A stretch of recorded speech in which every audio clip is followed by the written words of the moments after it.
everyone. Today we have with us two special teams behind the short films Echo and Mannil Maranjavar.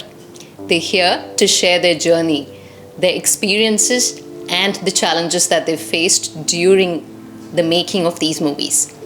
Let's hear from them directly. Now, let's meet the Echo team. Hi, my name is Prince. ഞാനെൻ്റേത് മൂന്നാമത്തെ short മൂവിയാണ്. ഞാനാണ് ഈ echo മൂവിയുടെ director and editor. This is my team with me, Jeetu and Joyson. Seja, I'm one of the directors of Mannil Maranjavar, and this is Bindu. He's a co-director of Mannil Maranjavar. Mannil Maranjavar സിനിമയുടെ theme എങ്ങനെയാണ് നിങ്ങൾ select ചെയ്തത്? എനിക്കൊരു short movie എടുക്കണം എന്നുള്ളൊരു ആഗ്രഹം ഉണ്ടായിരുന്നു. അപ്പോൾ അതിനിങ്ങനെ കുറേ നാളുകൾ ഞങ്ങൾ ശ്രമിച്ചുകൊണ്ടിരുന്നു എന്ത് ചെയ്യണം എന്നുള്ളത്. അങ്ങനെ ശ്രമിച്ച് ഡിസ്കസ് ചെയ്ത് വന്നപ്പോഴാണ് മണ്ണിൽ മറഞ്ഞവർ എന്നൊരു സംഭവം ശരിക്കും വർക്കൗട്ടായത്. ഞങ്ങളുടെ സുഹൃത്തുണ്ടായിരുന്നു നാട്ടിൽ. അപ്പോൾ ആൾ പറഞ്ഞൊരു പോയിന്റിൽ ഞങ്ങൾ ഡെവലപ്പ് ചെയ്ത് വന്നൊരു സംഭവമാണ് മണ്ണിൽ മറഞ്ഞവർ. ഈ പേര് ഈ പറഞ്ഞ പോലെ it's based on true events ആണ്. അപ്പം കഴിഞ്ഞ വർഷം നമ്മുടെ നാട്ടിൽ നടന്ന ഒരു ഇൻസിഡൻറ്റുമായിട്ട് റിലേറ്റ് ചെയ്തതാണ്. അപ്പം ഈ പേര് അതിന് വളരെ ആപ്റ്റായിട്ട് ഞങ്ങൾക്ക് തോന്നി. ആദ്യം ഞങ്ങളുടെയൊക്കെ ഒരു ആഗ്രഹത്തിൽ നമുക്കിപ്പോൾ സിനിമയ്ക്കൊക്കെ ആണെങ്കിൽ ഈ ഒറ്റ പേരുകൾ കൂടുതൽ ശ്രദ്ധിക്കുന്നൊരു തോട്ടുണ്ടായിരുന്നു. അപ്പോൾ ഞങ്ങൾ കുറച്ച് അങ്ങോട്ടും ഇങ്ങോട്ടൊക്കെ ഡിസ്കഷനൊക്കെ കഴിഞ്ഞപ്പോൾ വിചാരിച്ചു ഈ പേര് തന്നെയാണ് ഇതിന് മാച്ച് എന്ന് തോന്നി. അങ്ങനെയാണ് മണ്ണിൽ മറഞ്ഞവർ എന്ന് പേരിട്ടത്. എക്കോ ഷോർട്ട് ഫിലിമിൻ്റെ പ്രചോദനം എന്തായിരുന്നു? എക്കോ ഞങ്ങളുടെ ഒരു മൂന്നാമത്തെ ഷോർട്ട് മൂവിയാണ്. അപ്പം കഴിഞ്ഞ കൊല്ലമായിരുന്നു 2 ഷോർട്ട് മൂവീസ് ഞങ്ങൾ ഇറക്കിയിരുന്നു.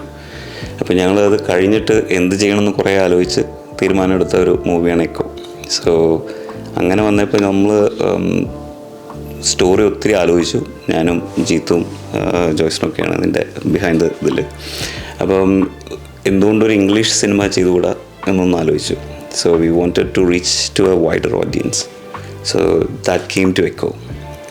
നമ്മുടെ ശരിക്കും പ്രിൻസിപ്പൽ പറഞ്ഞാൽ നമ്മുടെ മെയിൻ ഒബ്ജക്റ്റീവ് നമുക്ക് എക്സ്റ്റീരിയർ ഷൂട്ട് ചെയ്യണമെന്നായിരുന്നു. കാരണം ഞങ്ങൾ ആദ്യത്തെ 2 ഷോർട്ട് ഫിലിം ഇൻറ്റീരിയർ ആയിരുന്നു കൂടുതൽ ഫോക്കസ് ചെയ്തത്. അപ്പം ബേസിക്കലി ഓസ്ട്രേലിയയുടെ ലാൻഡ്സ്കേപ്പ് എക്സ്പ്ലോർ ചെയ്യുക. പിന്നെ ഞാൻ ഹൈക്കിങ്ങിനൊക്കെ പോയിരുന്നു. അപ്പം ഹൈക്കിംഗ് ബേസ്ഡ് എന്തുകൊണ്ട് ചെയ്തുകൂടാ എന്നുള്ള രീതിയിലാണ് നമ്മൾ തുടങ്ങിയത്. പിന്നെ അതിലേക്ക് നമുക്കൊരു മെൻ്റൽ ഹെൽത്ത് അഡ്രസ്സ് ചെയ്യുന്ന ഒരു ടോപ്പിക്കും കൂടെ കിട്ടി. അപ്പോൾ രണ്ടും കൂടെ ചേർത്ത് വെച്ച് നമ്മളൊരു കഥ ഡെവലപ്പ് ചെയ്യായിരുന്നു. അപ്പോൾ ബേസിക്കലി ഒരാളുടെ ഹൈക്കിംഗ് ജേർണി അയാളുടെ ഇമോഷണൽ മെൻ്റൽ ഹെൽത്തിനെയും കൂടെ കൺവേ ചെയ്യുന്ന രീതിയിൽ മെർജ് ചെയ്തൊരു സ്റ്റോറി ആയിട്ടാണ് നമ്മൾ ചെയ്തത്. എന്താണ് എക്കോ? പ്രൊട്ടഗണിസ്റ്റിൻ്റെ മനസ്സിലുള്ള തോട്ട്സ് എക്കോ ചെയ്യുന്നതിന് വേണ്ടി ബേസ് ചെയ്താണ് നമ്മൾ എക്കോ എന്നിടാൻ കാര്യം. അതുമാത്രമല്ല നമ്മുടെ സിനിമയിൽ ബേസിക്കലി 4 മെയിൻ ക്യാരക്ടേഴ്സാണ് ഉള്ളത്. ഈത്തൻ, കോൾ, ഹ്യൂഗോ, ഒലീവിയ. അപ്പോൾ ഇവരുടെ 4 പേരുടെയും ഫസ്റ്റ് ആൽഫബറ്റ്സ് കൂട്ടുമ്പം എക്കോ എന്നാവും. അങ്ങനെ കുറച്ച് കാര്യങ്ങളുണ്ട് എക്കോ. പിന്നെ നമ്മുടെ കഥ നടക്കുന്നതും എക്കോ പോയിൻ്റ് എന്ന് പറഞ്ഞൊരു ഹൈക്കിംഗ് സ്പോട്ടിലാണ്. അപ്പം അങ്ങനെ മൾട്ടിപ്പിൾ റെഫറൻസസ് ഉണ്ട് ഇതിൽ. അതെ ഒത്തിരി ആലോചിച്ചെടുത്ത ഒരു പേരാണ്. നമ്മൾ കുറേ പേരുകൾ ഇതേപോലെ തന്നെ ഷോർട്ട് ആൻഡ് സ്വീറ്റ് ആക്കാൻ നോക്കിയിട്ടുണ്ടായിരുന്നു. അപ്പോൾ അവസാനം ഈ പേരാണ് നമുക്ക് ക്ലിക്കായത് ഈച്ച് ഇൻഡിവിജ്വലിൻ്റെ. ഈ ഷോർട്ട് ഫിലിം ഷൂട്ട് ചെയ്യുമ്പോഴുള്ള ചാലഞ്ചസ് എന്തൊക്കെയായിരുന്നു?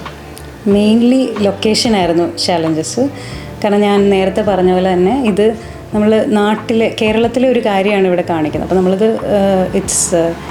മൊത്തം ഷൂട്ട് ചെയ്തിരിക്കുന്നത് ഓസ്ട്രേലിയയിലാണ്. അപ്പോൾ അത് ഓരോ ഫ്രെയിം വെക്കുമ്പോഴും നമ്മൾ വളരെ കെയർഫുള്ളായിരിക്കണം ഇവിടുത്തെ ഒരു കാര്യം അവിടെ വന്നു പെടാതിരിക്കാനായിട്ട്. അങ്ങനെ അതൊരു വളരെ ഒരു ചലഞ്ചായിരുന്നു. പിന്നെ ഇതിൽ അഭിനയിച്ചിരിക്കുന്ന ആളുകൾ അത് ഞങ്ങളെല്ലാം നേഴ്സസാണ്. ഓൾമോസ്റ്റ് എല്ലാവരും തന്നെ നേഴ്സസാണ് ഇതിൽ അഭിനയിച്ചിരിക്കുന്നത്.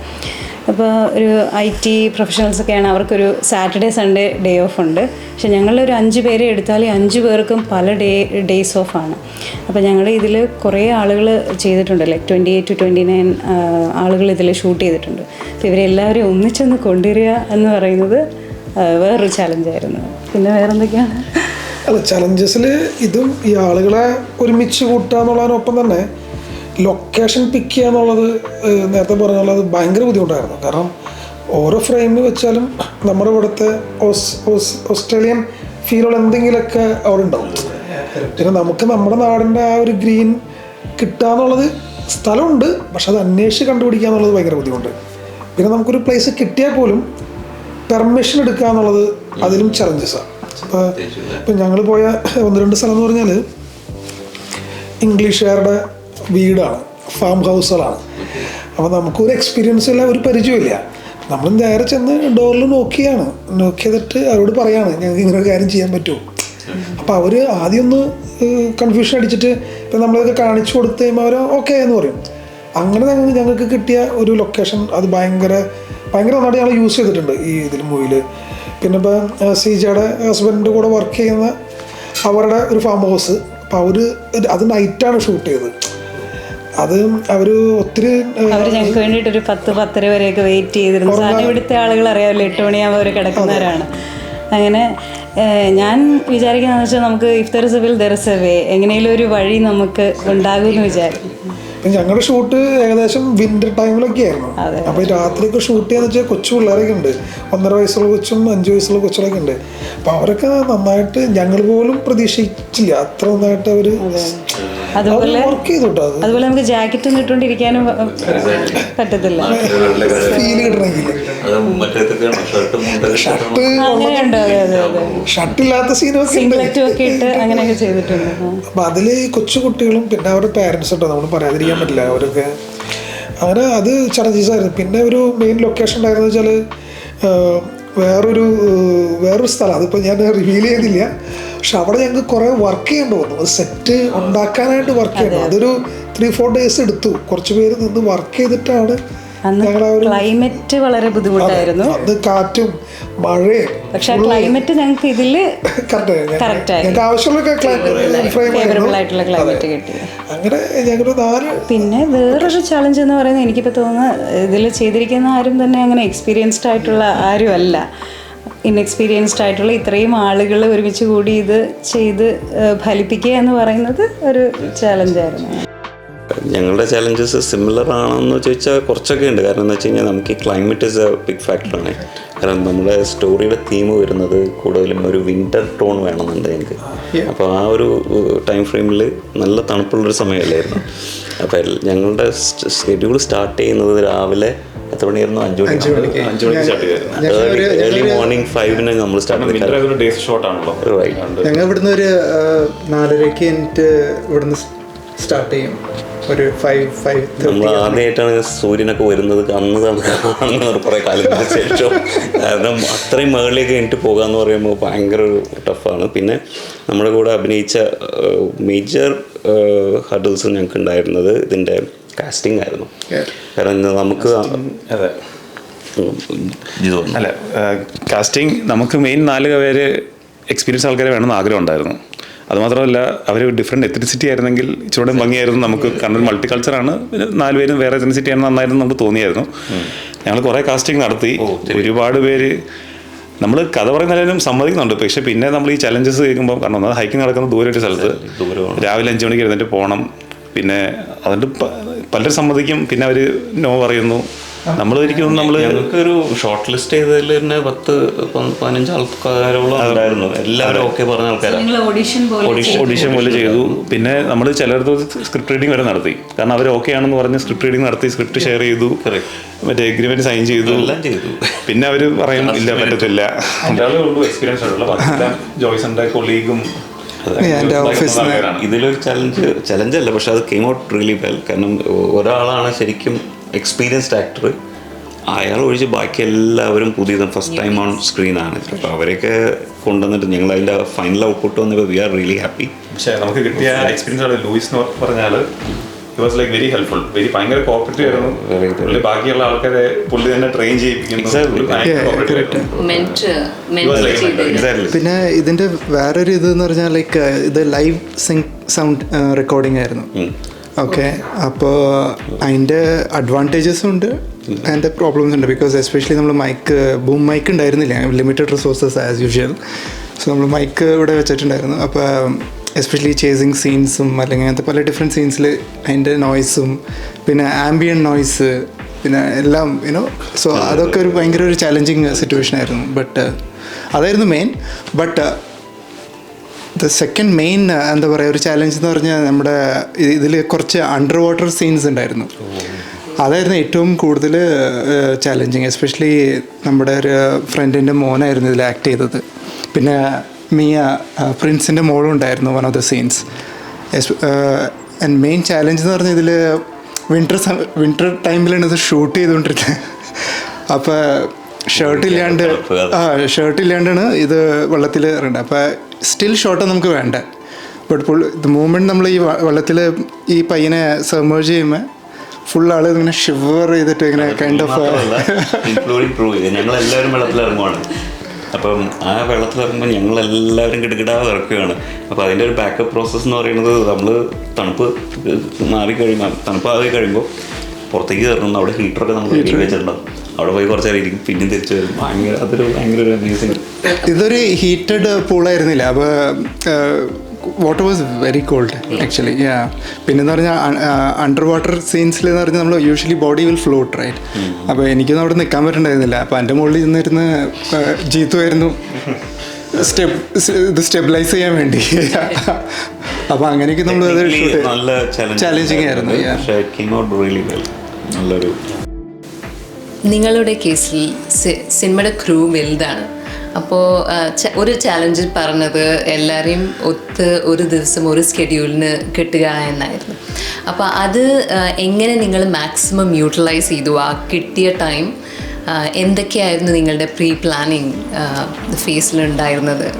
അതായത് ഈ പറഞ്ഞ പോലെ പല ഡേയ്സ് ഓഫ് ഒക്കെ ആകുമ്പോൾ ഞങ്ങൾ അത് നേരത്തെ പറയുമ്പം അവർക്ക് ഷിഫ്റ്റ് സ്വാപ്പ് ചെയ്യുക അല്ലെങ്കിൽ അങ്ങനെ എന്തെങ്കിലുമൊക്കെ ചെയ്ത് എല്ലാവരും മിക്കവാറും ഞങ്ങൾ ചെയ്തത് മൺഡേയ്സ് ആൻഡ് ട്യൂസ്ഡേയ്സ് അങ്ങനെയൊക്കെയാണ്. ആൻഡ് പറഞ്ഞ പോലെ ഞങ്ങളുടെ this is our debut and also we are all inexperienced ആണ്. പക്ഷേ എനിക്കൊന്ന് ഞങ്ങൾ ഷൂട്ടൊക്കെ പ്ലാൻ ചെയ്ത പോലെയൊക്കെ ആ ദിവസങ്ങളിൽ നടന്നു. But we were not so much aware about the post production. ഇത്ര സമയം എടുക്കുക അങ്ങനെയൊന്നും ഞങ്ങൾക്ക് അറിഞ്ഞുകൂടായിരുന്നു. അപ്പം അത് കുറച്ചൊന്ന് ഡിലേ ആയെന്ന് തോന്നുന്നു. അത് ശരിക്കും ഡിലേ ആയിട്ടുണ്ട്. പിന്നെ ഇവരൊക്കെ ചെയ്ത പോലെ അങ്ങനെ പെർഫെക്റ്റ് രീതിയിലൊന്ന് ഞങ്ങൾ പ്ലാൻ, അതായത് ഷൂട്ടിംഗ് ഡേ പ്ലാൻഡ് ആണ്. പക്ഷെ ഞങ്ങള് സ്പോട്ടിലൊക്കെ ഞങ്ങൾ ഒരുപാട് ശ്രീനിവാസൻ സ്റ്റൈലൊക്കെ ഞങ്ങൾ അവിടെ ചെന്ന് കഴിയുമ്പോൾ ഇത് പോരെ കുറച്ചും കൂടി നമുക്ക് ഇങ്ങനെ ചെയ്യാം. അപ്പം അങ്ങനെ ഞങ്ങൾ അവിടെ വെച്ച് തന്നെ കുറേ കാര്യങ്ങൾ അവിടെ വെച്ച് തന്നെ മാറ്റി എഴുതി കുറേ ഫ്രെയിമും കുറേ ഷോട്ടുകൾ വീണ്ടെടുക്കുക.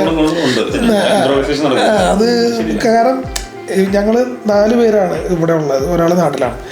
ഞങ്ങൾ 4 പേര് പുതിയ ആളുകളായതുകൊണ്ട് ഞങ്ങൾക്ക് അങ്ങനെയൊക്കെ തോന്നുന്ന കുറച്ചുകൂടി ബെറ്ററായിട്ട് തോന്നുന്നു അവിടെ വെച്ചിട്ട് വീണ്ടും ചെയ്തിട്ട് പിന്നെ ഞങ്ങൾ എടുത്ത് നോക്കിയിട്ട് അതിൽ നിന്നും നല്ലത് പിക്ക് ചെയ്ത് നമ്മൾ മാറ്റി അങ്ങനെ ചെയ്തത്. അപ്പം അങ്ങനെ ചെയ്തപ്പോൾ അതിൽ കുറേ അഡ്വാൻറ്റേജസ് ഞങ്ങൾക്ക് ഫീൽ ചെയ്തു.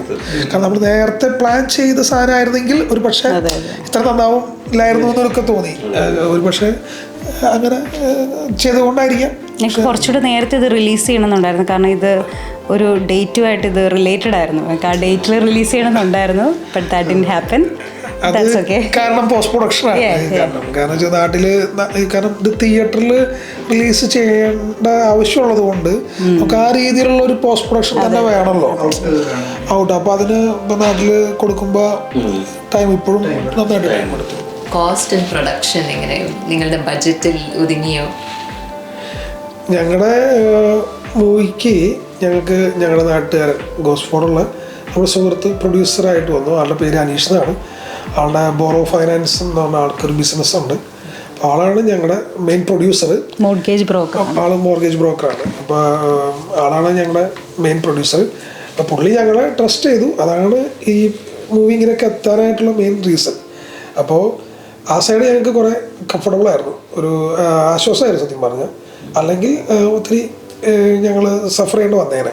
അപ്പോൾ ആ സൈഡ് ഞങ്ങൾക്ക് കുറച്ച് സേഫായിരുന്നു. ഇതൊരു ഞങ്ങളെ ഹെക്സ ഫിലിംസ് എന്നുള്ള ഒരു ബാനറാണ്. അപ്പോൾ ഈ ഹെക്സ ഫിലിംസ് പണ്ട് ഞങ്ങൾ വേറൊരു ബാനറിലായിരുന്നു. ഇപ്പോൾ പുതുക്കി ഞങ്ങളൊരു 6 പേര് വന്നതിൽ മൊത്തം ഒരാൾ. അതുകൊണ്ടാണ് നമ്മളൊരു ഹെക്സ 6 എന്നുള്ള രീതിയിലാണ് ഹെക്സ എന്നാക്കിയത്. പിന്നെ വേറെ കുറച്ച് ഇന്നർ മീനിങ്സ് ഒക്കെ ഉണ്ട്, അതൊന്നും പറയുന്നുണ്ട്. പക്ഷേ നമ്മളുടെ പ്രൊഡക്ഷൻ എന്ന് പറയുന്നത് ഞങ്ങൾ ഈ 6 ആൾക്കാരാണ് അതിൽ പിച്ചും ചെയ്തിരിക്കുന്നത്. നമുക്കൊരു പ്രൊഡ്യൂസർ ഇല്ല, നമ്മൾ ചോദിച്ചിട്ടില്ല ഇതുവരെ. ചോദിക്കുന്ന ആഗ്രഹമുണ്ട്. ആരെങ്കിലുമൊക്കെ ഇത് കണ്ട് തരാമെന്നൊക്കെ പറയാനാണെങ്കിൽ ഞങ്ങൾ സ്വീകരിക്കുന്നതായിരിക്കും. പക്ഷേ അത്യാവശ്യം നല്ലൊരു എക്സ്പെൻസീവ് ആണോ എന്ന് വെച്ച് കഴിഞ്ഞാൽ അത്യാവശ്യം എക്സ്പെൻസീവ് ആണ് compared to what we did in last year. കഴിഞ്ഞ പ്രാവശ്യം ഞങ്ങളുടെ ബഡ്ജറ്റ് വളരെ ചിലവൊന്നും ഉണ്ടാവില്ല. അതെ, ഇത് കുറച്ചും കൂടിയും നമുക്ക് ഇതിൽ മേജർ കോസ്റ്റ് ഞങ്ങളുടെ എനിക്ക് തോന്നുന്നത് നമ്മുടെ ഈ മെയിൻ ഒരു ആക്ടറെ ഞങ്ങൾ പറഞ്ഞായിരുന്നല്ലോ, ആ പുള്ളിയുടെ കുറച്ച് ചിലവുകൾ നമുക്ക് എടുക്കേണ്ടി വന്നു. പുള്ളിക്ക് കാശായിട്ടില്ല, പക്ഷേ പുള്ളിയുടെ സ്റ്റേ നമ്മൾ അറേഞ്ച് ചെയ്തു. കാരണം പുള്ളി ഈ ഈസ്റ്റേൺ സബർബ്സിൽ നിന്നാണ് വരുന്നത്. അപ്പോൾ അത്രയും ആ ട്രാവൽ കുറയ്ക്കാൻ വേണ്ടി അതെ ഡ്രൈവ് ചെയ്യത്തില്ല. അപ്പം നമ്മളവിടെ ഒരു റൂം എടുത്ത് പുള്ളീനെ സ്റ്റേ ചെയ്യിപ്പിച്ച് പിന്നെ പുള്ളിയുടെ ഫുഡ് അതൊക്കെ നമ്മൾ മാനേജ് ചെയ്യേണ്ടി വന്നു. അതാണ് നമ്മുടെ മേജർ കോസ്റ്റ് വന്നത്. പിന്നെ പോസ്റ്റ് പ്രൊഡക്ഷൻ വേറെ കോസ്റ്റ് ഉണ്ട് കേട്ടോ. നമ്മളിപ്പം മ്യൂസിക് നമ്മുടെ ചെയ്തത് നമ്മുടെ ഒരു ഫ്രണ്ടിൻ്റെ സ്റ്റുഡൻ്റാണ്. അപ്പോൾ പുള്ളി വളരെ young and ambitious and very talented guy. Amalnath എന്ന് പറഞ്ഞിട്ട് he has done fantastic job. പിന്നെ ഇതിൻ്റെ പോസ്റ്റ് പ്രൊഡക്ഷനിൽ ഞാൻ കളർ ഗ്രേഡിങ് ഞാൻ ചെയ്യുന്നത് പുറത്താണ്. അതും ഒരു അമല തന്നെയാണ്, എല്ലാ അമലുകളാണ്. അപ്പോൾ അവരും നല്ലൊരു വർക്ക് ചെയ്തിട്ടുണ്ട്. അങ്ങനെ അത്യാവശ്യം cost wise it's sound mixing ചെയ്യുന്നത് നമ്മൾ സിഡ്നി തന്നെയാണ് ചെയ്തത്. SS സ്റ്റുഡിയോ കേട്ടിട്ടുണ്ടാകാം. അപ്പോൾ അവരാണ് നമുക്ക് ഹെൽപ്പ് ചെയ്തത്. പക്ഷേ അത്യാവശ്യം എന്താ പറയുക, ഓവറോൾ കൊക്കിലൊതുങ്ങോ എന്ന് വെച്ച് കഴിഞ്ഞാൽ അറിയില്ല. ബഡ്ജറ്റിൽ നിന്നിട്ടുണ്ട്, നമ്മൾ ഉദ്ദേശിച്ച സെയിം എമൗണ്ടിലൊക്കെ നിന്നിട്ടുണ്ട്. പക്ഷേ അത് കഴിഞ്ഞ ദിവസത്തേക്കാലൊക്കെ വെച്ച് നോക്കുമ്പോൾ കുറച്ചും കൂടി ഹയർ കോസ്റ്റ്, കുറച്ച് കൂടുതൽ. അതെ പ്ലാൻ ചെയ്ത് തന്നെ എല്ലാം നമ്മൾ എഴുതി വെച്ച എല്ലാ കാര്യങ്ങളും ബഡ്ജറ്റിൽ ഉള്ള സെയിം അതേ. അത് നേരത്തെ ഞങ്ങൾ പറഞ്ഞ പോലെ ഒരു ടീമിൻ്റെ ഒരു വർക്ക് ഉണ്ടല്ലോ, അവർ എല്ലാവരും കോസ്റ്റും ഒക്കെ നേരത്തെ നമ്മൾ ബഡ്ജറ്റ് ചെയ്തു. ഇങ്ങനെയാണ് ഇതിൻ്റെ ചിലവ് വരുന്നത്, അതൊക്കെ വെൽ പ്ലാൻഡ് ആയിരുന്നു. അതുകൊണ്ടാണ് നമുക്കെല്ലാം കറക്റ്റായിട്ട്. ഇതിൽ ഇനിയും എന്താ പറയുക 3 പേരും കൂടി ഉണ്ട്. അപ്പം എല്ലാവരും ഭയങ്കര ആക്റ്റീവാണ് ആക്ച്വലി. അപ്പോൾ ഇവരെല്ലാവരും എല്ലാ ഡീറ്റെയിൽസും ഡോക്യുമെൻ്റ് ചെയ്യും. അങ്ങനത്തെ ഒരു ഹാബിറ്റ് ഉണ്ട് ഇവരെല്ലാവർക്കും, ഇൻക്ലൂഡിങ് നമ്മുടെ പ്രൊഡക്ഷൻ ഡിസൈനിന് ആവശ്യമുള്ള എല്ലാ കാര്യങ്ങളും. Everything is very detailed. അപ്പോൾ നമുക്ക് ആ ദിവസം ഇന്ന സാധനങ്ങൾ എടുത്ത് പോവാം. ഞങ്ങളുടെ ഈ 6 പേരെന്ന് നേരത്തെ പറഞ്ഞതിൽ ഒരാളുടെ പേര് അരുൺ ജോയ്, പിന്നെ നമുക്ക് ജിത്തിൻ, പിന്നെ ജോസ്. അങ്ങനെയാണ് അവർ 3 പേരിന്ന് ഇല്ല നമ്മുടെ കൂടെ ഇപ്പോൾ. ബാക്കി ഇപ്പം നമ്മൾ പരിചയപ്പെടുമല്ലോ, ജോയ്സൺ, ഞാൻ, പ്രിൻസ്, ജിത്തു. 6 പേര് ടീമാണ് ഇപ്പോൾ ഇപ്രാവശ്യത്തെ എക്കോയുടെ പിന്നിൽ. ഓഡിയൻസ് എന്താണ് ഈ സിനിമയിൽ പ്രതീക്ഷിക്കേണ്ടത്? I know the technical side is quite good. നിങ്ങൾ കുറേ ഇൻപുട്ട് ചെയ്തിട്ടുണ്ട്. So what can the audience expect? ഓഡിയൻസിന് പ്രതീക്ഷിക്കാമെന്ന് പറയുന്നത് അത്യാവശ്യം we work well, struggle the lot, but a quality product they can expect. അതിൻ്റെ ഓരോ ഷോർട്സ് ആയാലും മ്യൂസിക് ഈസ് അമേസിങ് മ്യൂസിക്. കാരണം അത് ഒരു എന്താ പറയുക, ഒരു ജൂനിയറാണ് പുള്ളി. അതിൻ്റെ ഒരു ക്വാളിറ്റി ഐ തിങ്ക് വേറെ ലെവലിൽ പുള്ളി ചെയ്ത് ഫ്രഷ്, സോ ഗുഡ്. ആൻഡ് എനിക്കതിൻ്റെ ഫീഡ്ബാക്ക് ഇപ്പോൾ, അതായത് ഞാൻ ഇതിൻ്റെ മിക്സിങ്ങിനൊക്കെ പോകുമ്പോൾ അവിടുത്തെ ആൾക്കാരുടെ ഒരു feedback is like it sounds like more like an English മൂവിയുടെ അങ്ങനെ ഒരു ടോൺ കൊണ്ടുവരാൻ പുള്ളി ശ്രമിച്ചിട്ടുണ്ട്, which is what we wanted as well. So ഒരു ക്വാളിറ്റി പ്രോഡക്റ്റ് ഡെഫിനറ്റ്ലി. നമ്മൾ വിചാരിക്കുന്ന എല്ലാവർക്കും ഇത് ഇഷ്ടപ്പെടണം. പിന്നെ ഈ പറഞ്ഞ പോലെ ഞങ്ങളുടെ ആദ്യത്തെ ഒരു ഷോർട്ട് മൂവിയാണ്. അപ്പം എല്ലാവരും ആ ഒരു ലീനിയൻസ്, ഓഡിയൻസ് ഞങ്ങൾക്ക് ആ ഒരു ലീനിയൻസ് തരണമെന്നുണ്ട്. ആൻഡ് ആഫ്റ്റർ ഓൾ എല്ലാവർക്കും ഇഷ്ടപ്പെടണം, അത്രയേ ഉള്ളൂ. ഇത് ചിലപ്പോൾ ഒരു സങ്കടം തോന്നുന്ന ഒരു സംഭവമായിരിക്കും. ഇത് ആളുകൾക്ക് കാണുമ്പം ചിരിക്കാൻ സാധിക്കുന്ന അങ്ങനത്തെ ഒന്നുമല്ല. അത് ഒരു അവരുടെയൊക്കെ മനസ്സിലൊന്ന് തട്ടിയാൽ അത്രയും മതി ഞങ്ങൾക്ക്. നിങ്ങളിൽ ആരെങ്കിലും ഈ സിനിമയിൽ അഭിനയിച്ചിട്ടുണ്ടോ? അല്ല, ഞങ്ങളുടെ ക്രൂവിൽ ഒരാൾ, അതായത് DOP ചെയ്ത നമ്മുടെ സുഹൃത്താരും ഒഴിച്ച് ബാക്കി എല്ലാവരും ഇതിൽ അഭിനയിച്ചിട്ടുണ്ട്. അപ്പം ഞാനും ഇതിൽ അഭിനയിച്ചിട്ടുണ്ട്, സീജൻ ചെയ്തിട്ടുണ്ട്. പിന്നെ കുറച്ചുകൂടെ ഒരു ലെങ്തി ആയിട്ടുള്ള ഒരു റോള് ചെയ്തിട്ടുണ്ട് ഞാൻ. ജസ്റ്റ് ഒരു എല്ലാവരും അഭിനയിച്ചിട്ടുണ്ട്. പിന്നെ ഇതിൽ ഞങ്ങളുടെ ടീമിൽ 4 പേരാണ് ഇവിടെ ഉള്ളത്. അതിൽ ഒരാൾ അരുൺ, ഒരാൾ അങ്കിത, അവർ 2 പേരും ഒന്ന് വന്നില്ല. ബാക്കി ഒരാളുള്ളത് നാട്ടിലാണ്. ആളുടെയാണ് അനൂപ്, ആളുടെയാണ് സ്റ്റോറി. ഫ്യൂച്ചർ വെഞ്ചേഴ്സ് എന്തെങ്കിലും പ്ലാൻ ചെയ്യുന്നുണ്ടോ? ഇതിന്റെ ക്ഷീണം കഴിഞ്ഞിട്ടില്ല. ഇതെങ്ങനെയാവും നോക്കട്ടെ. അല്ല എന്തായാലും ഉണ്ടാവും. എന്തായാലും എന്തെങ്കിലും പരിപാടികൾ ഇപ്പം നമ്മുടെ സുഹൃത്ത് ഇങ്ങനെ ഒരു വെബ് സീരീസ് എന്നൊക്കെ പറഞ്ഞ് ഇങ്ങനെ വരുന്നുണ്ട്. ഇതിന്റെ ഇടയ്ക്ക് നമ്മളൊരു ചെറിയൊരു കാര്യം ചെയ്തു. ഞങ്ങളൊരു വീഡിയോ സോങ് ഒക്കെ ചെയ്തായിരുന്നു അതിനിടയ്ക്ക്. പിന്നെ ഒരു വെബ് സീരീസ് ഒക്കെ ചെയ്താൽ കൊള്ളാമെന്നുണ്ട്. അപ്പം ഇതിൻ്റെ ഒരു ഔട്ട് വന്നിട്ട് ആളുകളുടെ റെസ്പോൺസ് നോക്കിയിട്ട് എങ്ങനെയുണ്ട്, ഏത് സൈഡൊക്കെ വീക്കാണ്, കൊള്ളാമെന്നൊക്കെ നോക്കിയിട്ട് നമ്മളെന്തായാലും ചെയ്യാം. എന്തായാലും മുന്നോട്ടുണ്ടാവും തീർച്ചയായിട്ടും. പിന്നെ തീർച്ചയായിട്ടും. അല്ല ഇതൊക്കെ ഇല്ലെങ്കിൽ പിന്നെ ഇവിടെ നമ്മൾ ലൈഫ് ഭയങ്കര ഇതായി പോകും. ഞങ്ങളുടെ കേസിൽ റിക്വസ്റ്റ് ചെയ്യുന്നത് ജിത്തിന്റെ അടുത്ത് ഈ പ്രാവശ്യം എന്തെങ്കിലും ലൈറ്റർ ടോപ്പിക് ആയിട്ട് പറഞ്ഞത് പുതിയത് പ്രാവശ്യം ഭയങ്കര സീരിയസ് ടോപ്പിക്സ്. അല്ല ഇത് നമ്മൾ ഷോർട്ട് മൂവി ചെയ്യാന്നുള്ളത് അത്ര വലിയ സംഭവമൊന്നുമല്ല. പക്ഷെ നമ്മളെടുക്കുന്ന സബ്ജക്റ്റും നമ്മൾ എഫേർട്ട് അതിൻ്റെ ക്രിയേറ്റീവ് സൈഡൊക്കെ നോക്കുമ്പോൾ ഇത് മറ്റുള്ളവരെ എല്ലാരും ചെയ്യുന്ന ഒരു കാര്യമാണ് ഷോർട്ട് മൂവി.